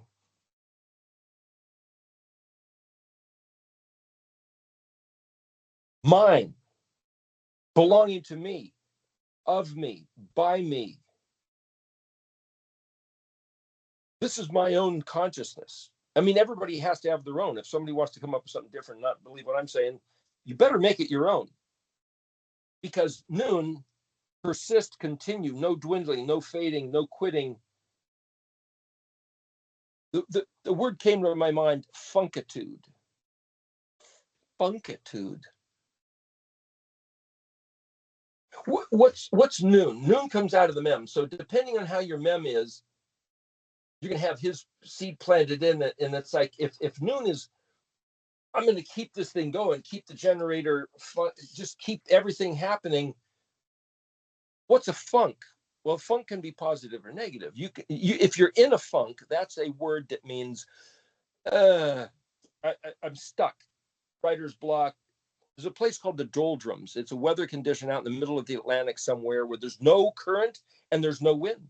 And if you're in a sailing ship, like back in the 1600s, and you're stuck in the doldrums, you could be there for days or weeks, sweltering sun, and you can't move. You can't stick out an oar and paddle. I mean, you're just stuck. How do you get out of that? I mean, it was a real serious condition to be stuck in the doldrums. That's being in a funk. It's like, wow, how do you get yourself moving? What do you do? But what's a positive funk? Well, back in the 80s, Arsenio Hall was a certain guy on late night TV. And every once in a while, he'd talk to the band leader. He said, give me some funk. And that guy would just start playing something on a bass. And it's like, wow, what? I mean, he would just start playing some funky music, man. And that thing was just happening. And it's veritably groovulating, getting in some groove. And it's just like, it just pulls you right out. It's like, wow, imagine that you can do that to yourself, whether you're playing music or just getting in an attitude. It's pulling yourself out of the doldrums with a kindled attitude of, I love Yahweh's stuff. I love him. I want to be this person who's I mean, it's pulling yourself out to, as it were, the picture, pulling yourself up by your own bootstraps. That's funkitude. Psalmic. Well, if psalmic is bearing the fruit, be continually doing some phase of expression, be at the task, even if the season is the winter where nothing seems to be happening, it's regenerating within. But just like the seasons of expression, you're never not doing nothing. Iron, improve, assess, test, calibrate, tune, regulate, dial in. It's constantly look at yourself and what you're doing. Check the fruit inspection. And it's also look at the other person and be merciful and kind and helpful. And if you know these letters and you're constantly doing this stuff, what I'm saying is these are all aspects of seeking the key. This is how you seek the kingdom. Hey, teamwork, help the others. It's like Sukkot. Don't badger, berate, nitpick, and degrade. But it's everybody. It's the team effort. It's the crew working together.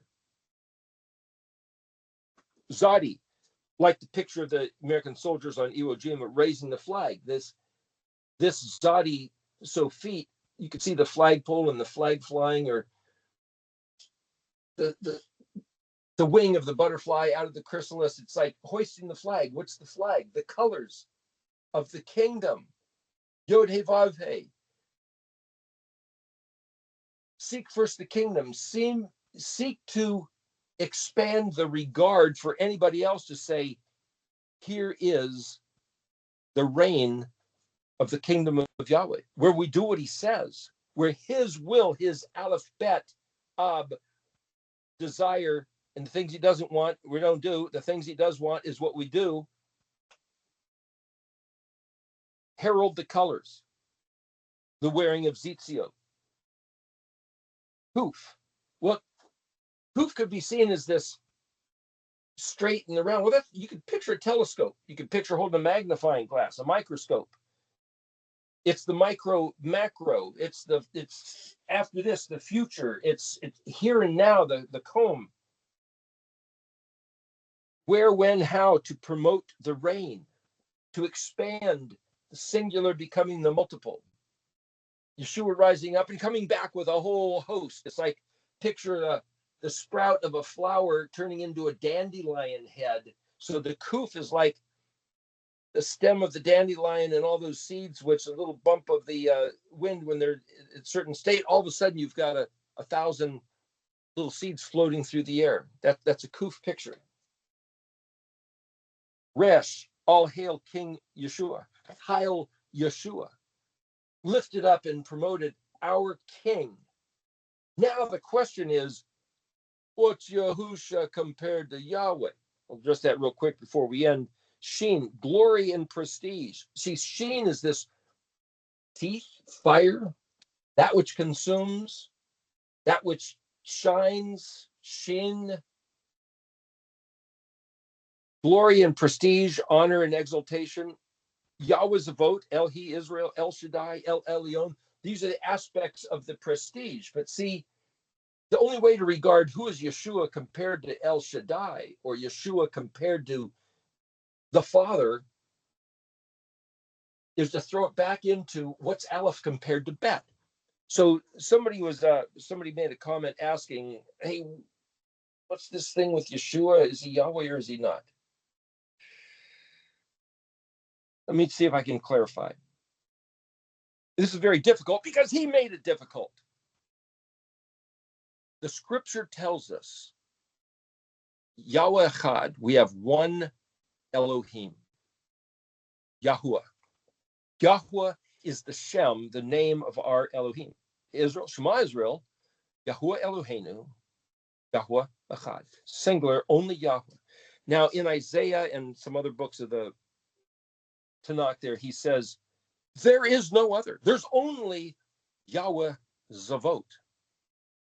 Nothing beside him. Nothing besides, meaning along with, or just Yahweh Zavot. Now, if I take that as the issue, the command, the reality, Yahweh Zavot. That's it. That's my Elohim. Okay. But if I look at the New Testament first, and I say, Jesus Christ is the Lord. Jesus Christ is the Creator. Jesus Christ is the Savior. Jesus Christ is my God. Well, who's Yahweh? Oh, he's got to be Yahweh because I only have one God. So Jesus Christ is Yahweh. Yeah, but JC is the Son, S-O-N, of the Father. And if I choose to say, okay, well, I'm going to give definitions of the terms. Yahweh is the Father. Yahweh is the name of the Father. So Jesus or Yeshua is the name of the Son, but they both have to be the same.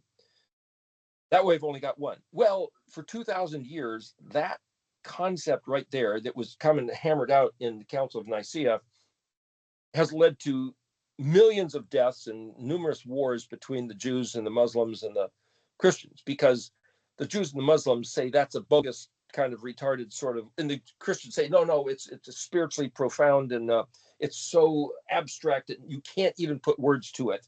But that's what we believe. We believe that because we're afraid. Now, these are my words. We're afraid to only have Yahweh as our Elohim because we know we have to honor Yeshua as God. Well, is he God or is he not? Well, Yeshua said, if you've seen me, you've seen the Father. That proves he's the Father. No, that doesn't prove he's the Father. Is the Son the Father? I talked, was it last week, saying, is Eve Adam?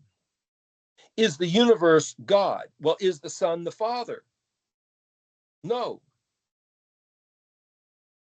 Well, is Yeshua Yahweh? Well, he has to be Yahweh. Listen, it's a matter of definition of terms, and it's a matter of a very difficult thing to describe because I can only use the words he gave us. I can't make up my own way to explain it. I can only quote what I think he gave us to explain us. And I've heard other people say, I don't want to know what you think. What did he say? It's like, okay, what he said is, I'm Yahweh, you're Elohim, and there ain't no other. I'm Elohim, ain't. There is no other. Yahuah is my Elohim. Yeah, but then who's this Jesus character? Yeshua. Well, I have to look at that and say, yeah, who is he? Now, if I sit there and say, he came from heaven to earth because Nicodemus said, and he was a real smart guy, a believer, and he said, we've been watching you real close, Yeshua, and we know you come from heaven and that Elohim is with you because nobody can do the things you do unless Elohim is with him. Elohim is with you. You're not contrary to Elohim. He didn't say, hey, Jesus, we recognize you as God the Father.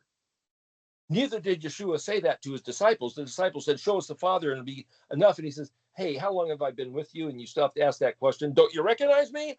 He didn't say I'm the Father, but he said, listen, this is my take on it. He said, no one can see the Father. So when it says Moshe saw the Father, he didn't see the Father. He was face to face. He didn't see the Father. If Yeshua said nobody has seen the Father can't be seen. Yeah, but so when people say, well, three figures showed up and talked to Abraham, the Father, Son, and Holy Spirit were in human form. No, that's somebody plugging that in. That's not what happened. Two were angels and one was God. What was that God? Was that the Father? Maybe that was Yeshua. He called it Yahweh. And it's like, people say stuff and we don't know what they thought and we don't know what it really was. We don't know. Thomas said, "My Lord and my God," when he's seeing Yeshua raising from the dead. Does that mean Yeshua is our God? The word Elohim is translated God, but it also means judge. It also means powerful one. It also means this great entity. And it's like, that doesn't mean Yeshua is our God. Now, but if Yeshua said, "I only do the things I see my Father doing," I can look at Yeshua and I can say, here is the physical example in human form of what Elohim looks like if he was going to be in human form. But my Elohim is not in human form. So all of a sudden, it's a very disturbing thing for me to even be put to that test. Please explain the Trinity. Please explain the Father compared to the Son, because even the greatest theologians for the last 2,000 years cannot and will not explain the Trinity. They say it's a mystery, you just got to believe it. Oh, okay. It's a mystery, you just got to believe. Well, why do I have to believe in the Trinity? If I say I believe that Yahusha, in his presentation, is only doing what the Father's doing, only saying what the Father is saying, then I can't discriminate between the two. Well, the Son said this, but the Father said that. Wait a minute. If the Father said, "Israel, do not eat pork," and Yeshua said, "Doesn't matter what you put in your mouth," isn't that a distinction between the two? If Yeshua said, "I don't know when the end is, but my Father does," isn't that a distinction between the two? So there is a distinction between the two. All I can do is look at the evidence and say, now I got to figure out what to do. I could give you many more examples, but the point is, all I can say is, I feel I must maintain Yahuah is my Elohim, and Yeshua is the man from heaven. Sure, virgin birth, yes. Spawned from the seed of Elohim, yes. But I can't regard Yeshua as my God. I can just say everything about him looks just like my God. But Yahweh is my God, my Elohim. I'm trying to use his words and keep myself protected from stepping into heresy. Not to degrade Yeshua, but Yeshua didn't say, "Acknowledge me as your God." He said to acknowledge us as his king, as our king, as our master commander, ALEF-TAV. He never said, "You better treat me as your God." As a matter of fact, in Revelation, there's one sitting on the throne, and there's a lamb before the throne as one slain. That's Yeshua? Well, then who's sitting on the throne? Is that Yeshua? You see, he gave us these pictures, and now I'm supposed to take to heart the pictures and believe the pictures, but don't step outside, because if you do, you're suddenly a heretic and an unbeliever and an infidel, and you're in really big trouble. And for people who don't have a mind that can be real resilient, I mean, what if you had a mind like some people can do gymnastics? Some Olympic athletes doing gymnastics, like, wow, how do they do that? Or jugglers, and it's like, what if I could juggle thoughts like some circus clown? It's like, yeah, but I can't. I'm just me. I'm not responsible for what I can't figure out and I can't imagine. I'm responsible with what I do with what he said. And if he said, "Israel, Yahuah is our Elohim. Yahuah is Avot, the Elohim of Israel, Yahweh Echad," I have to hold to that. And if somebody else wants to say Jesus Christ is my Lord, God, Savior, go ahead. But I have to say Yahuah is my Baal, translated Lord, translated husband, translated master. Yahuah is my master. Yahuah is my savior. Yahweh, my redeemer, my Elohim. Who's Yeshua? Thank you, Yeshua, for being my great king, the one whose voice I will listen to, and the one that I will do as you say, because your Elohim is Yahuah also. That's what you said. Now, some people might say, "Okay, we're done." You make sense out of this stuff. But if I can sit there and say, as I seek first the kingdom of Elohim, I ultimately, before it's over, I got to reckon with what's the distinction between Yeshua and Yahuah. Is Yahuah the name of the Father? What does Yahuah mean? It means he who causes it to exist. Well, that's not his name. If I have a shirt that says the painter, and you say, "Is that your name?" Well, that's my Shem. That's what I do. That I'm the guy who paints. but my name happens to be Eric. Well, see, in Hebrew, your occupation is your name, your Shem. That's what you do. So if the father had a name like Bob or Billy or Jim, that's not Yahuah. But Yahuah is literally, the Yod prefix means he will, and He Vav He means to exist, or he will, meaning he causes to exist. That's the word Yahuah. And when Moshe said, "Who will say sent me?" He said, "Ehyeh asher ehyeh," dot line dot. It's a picture of a geometry relationship, severing, connecting dots together. Is that his name? But he says, Yahuah is my Shem Zakar. The name of my occupation that's going to stick in your head, that you're not going to dislodge. I'm the guy who makes it happen. He said so, so he'll do it. That's Yahuah. That's the meaning of Yahuah. Well, if I take the meaning of Yahuah and said, that's my father, the guy who does what he says, and he causes to exist exactly what he declares, Hey, Yod, Hey, Hey, Vav, Hey connected to Hey, the Torah and the Ruach, the same voice, like two wings off the Vav. Yeah, like the two Heys from the Nun Samic or Samic Nun, exactly the engineered structure so the flame emanates because it's all Hey, Hey. Well, then Yeshua is Yahuah because Yahuah is the occupation. But is he his father? Is ALEF-BEIT.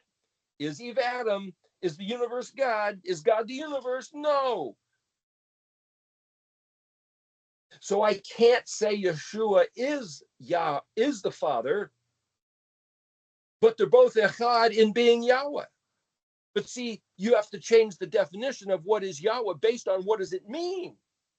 So what I'm saying is like, is this mental gymnastics, brain games, or is this saying I've got to seek his kingdom and in his righteousness, he does what he says.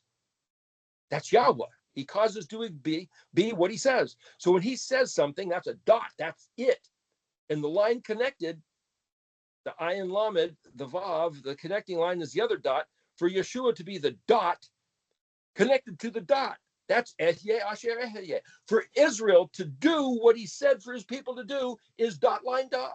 For me to understand exactly what he said, because it's all tied to the pictures of exactly his telling us, is dot line dot. So is Yeshua ehyeh asher ehyeh?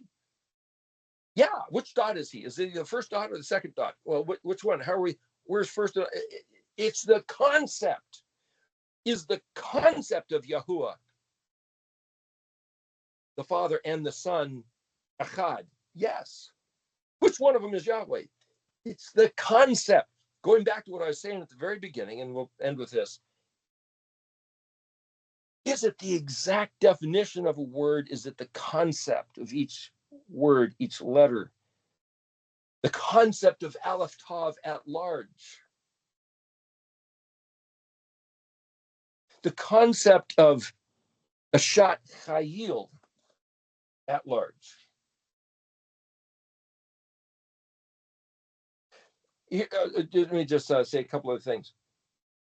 So for Yahweh to define his own words means by not looking at Greek, English, Latin, but by looking at these elements of the Mishkan pattern of what do these letters mean. These are the things that Yahweh gave us of himself to reference himself. He's the driver, we're the passenger, we just go with what he gave us.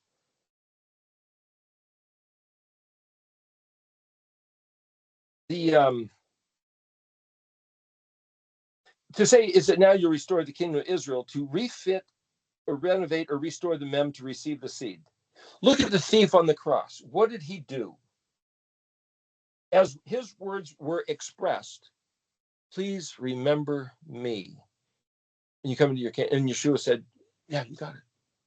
He didn't memorize scripture. He didn't learn Hebrew. He didn't keep the Sabbath day. He didn't, and it was sufficient. There's something about the present tense status of our mem, which is what it's all about. Yeah, there's sustaining, there's not ending, but he said, remember, if you're righteous and you start doing wickedness because the status of your mem has changed, none of your righteousness will be remembered. If you're wicked and you change and you start doing righteousness because the status of your mem has changed, that's what will be held to account. It's always just, who are you right now at the moment, because now is actually an infinite thing. Now happens to be a moment in time, but now is an infinite expanse of reality. It's who we are. It's who he is. And Yeshua can't be separated from any classification of identity with his Father. Just like we're supposed to be echad with them, to where what's in our heart and in our mind and in our behavior and in our hopes and dreams and inclinations and what we want and don't, that's supposed to be echad with him also. And that's synchronized with the infinite eternal, with Yahuah. So you could say, well, then technically we should become Yahuah. Is that what Yeshua was talking about in the Garden of Gethsemane? Anyway, I was leaving these as things to consider. If the kingdom we seek is within me, then the tending or guiding of my inner being, space, abode, self, is facilitating the kingdom to exist. Essentially, conditioning the garden bed to receive the seed is the mem. If the word of Elohim is the seed, then the kingdom exists where the seed is welcome, and the kingdom of heaven will come and find you, essentially. The kingdom could be seen as a garden thriving with foliage, an ecosystem where kingdom stuff is nurtured, expressed, and developed. So I wrote down here, and I'll put this up, send it to Nicholas for the chat. There's probably 15 or 20 different words here about the word seek. Drash, tar, bakar, bakash, bet ayin, derek, dalet resh kaf, resh ayin, hey, chet shin bet is what you are seeking. And what you use to do the seeking, resh aleph hey, shin mem ayin, ayin yod nun, aleph zayin nun, kuf shin bet. And then what do we do with that? Shin mem resh, lamed mem dalet ayin shin hey. Definitions, just look at Klein's dictionary. I'm just saying, it's like the idea of, how do you seek a sunflower? Make a garden spot for it to be here, to go find one growing somewhere else, or do you purchase a field and make it the habitat for sunflowers? Anyway, we should end here. You want to close us out, Carla?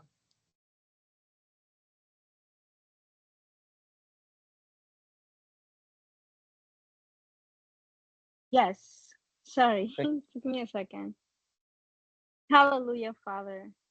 Thank you for thy bar, thy word, thy guidance. Thank you, Abba, for thy ruach, thy breath, thy name within us, upon us, for thy countenance towards us, for thy loving mercy. We thank thee, Abba, and we pray that we all become a woman or a person, an Adam, as in Proverbs 31.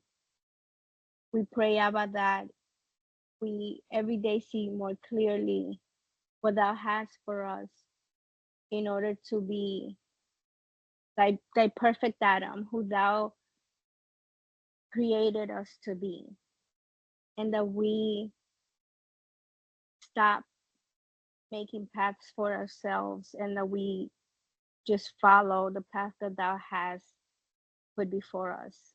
We praise thee, Abba, HaShem, Yahuah, YHUShO. Amen. Thank you.